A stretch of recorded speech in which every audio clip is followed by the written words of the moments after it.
አሁን በማሳያችሁ መንገድ ዩቲዩብ ቻናል ክሬት ካረጋችሁ በትንሽ ጊዜ ውስጥ መለወጥ እና ሞኔታይዝ ማድረግ ትችላላችሁ።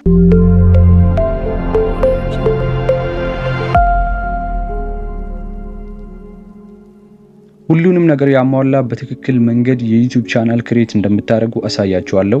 ከዛ በፊት ለዚህ ቻናል አዲስ ከሆናችሁ ሰብስክራይብ በማድረግ ቤተሰብ ሁኑ። ሁልጊዜ እንደዚህ አይነት ቲፖች እንዲደርሷችሁ የደውል ምልክቷን ተጫኑ። ብዙ ሰዎች ዩቲዩብ ቻናል ይከፍታሉ፣ ስማቸውን ይጽፋሉ፣ ፕሮፋይል ፎቶ ያስገባሉ፣ ወዲያውኑ ቪዲዮ ፖስት ማለት ይጀምራሉ። ይሄ ትክክል አይደለም። የእናንተ ቻናል ከሌሎች ቻናል በሆነ ነገር መለየት አለበት።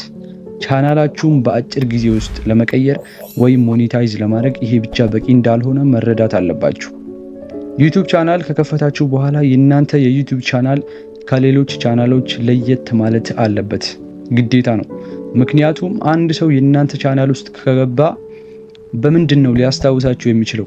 ለዚህም ሲባል አንድ የዩቲዩብ ቻናል በመጀመሪያ ላይ ፕሮፋይል ወይም ሎጎ ያስፈልገዋል፣ ዲስክሪፕሽን ያስፈልገዋል፣ ሃንድል እና ባነር ያስፈልገዋል፣ ሰዎች በቀላሉ መያዝ የሚችሉ ስም ያስፈልገዋል። ለምሳሌ ግሮዝ ባይ ኢምራን ሙሐመድ ከማለት ኢምራን ቲዩብ ማለት ይሻላል። ምክንያቱም ኢምራን ቲዩብ ለማስታወስም ለመናገርም ቀላል ነው። በተጨማሪ ዲስክሪፕሽን ያስፈልጋችኋል። የእናንተ የዩቲዩብ ቻናል ስለምንድን ነው የሚናገረው?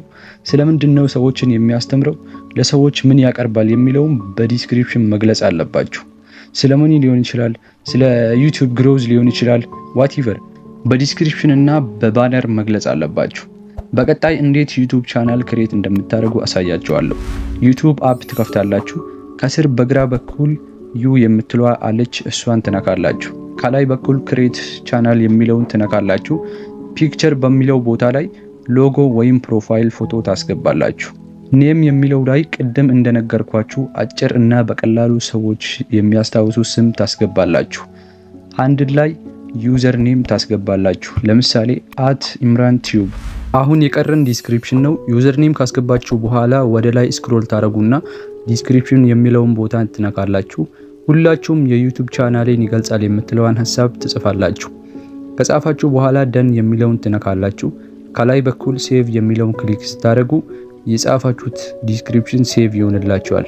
ከአሁን በኋላ ሰዎች ወደ እናንተ ቻናል ከገቡ ቻናላችሁ ስለምን እንደሚያወራና ስለምን እንደሚያስተምር በቀላሉ መረዳት ይችላሉ። ከስር ቻናል የሚለውን ትነካላችሁ። ቻናላችሁ ክሬት ሆኗል። ነገር ግን አሁንም ቢሆን ባነር የለውም።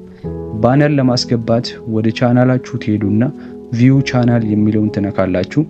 ከላይ ኤዲት ቻናል የሚለውን ክሊክ ታደርጋላችሁ። አሁን እዚህ ጋር መሃል ላይ ያለውን የካሜራ ምልክት ሳይሆን ከላይ በግራ በኩል ያለውን የካሜራ ምልክት ትነኩና ቹዝ ፍሮም ዩር ፎቶ የሚለውን በመንካት ከጋላሪ ውስጥ ባነር ታስገባላችሁ።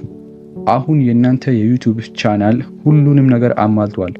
ቪዲዮ ፖስት ማድረግ ትችላላችሁ። ይሄ ቪዲዮ ከጠቀማችሁ ሰብስክራይብ ማድረግ እንዳትረሱ፣ የደወል ምልክቷን ተጫኑ። የእውነት ይሄ ቪዲዮ ከጠቀማችሁ ኮመንት ላይ ቀጣይ ያላችሁ ጻፉልኝ። ገራሚ የሆኑ ቲፖችን ይዤላችሁ እመጣለሁ። ቻው።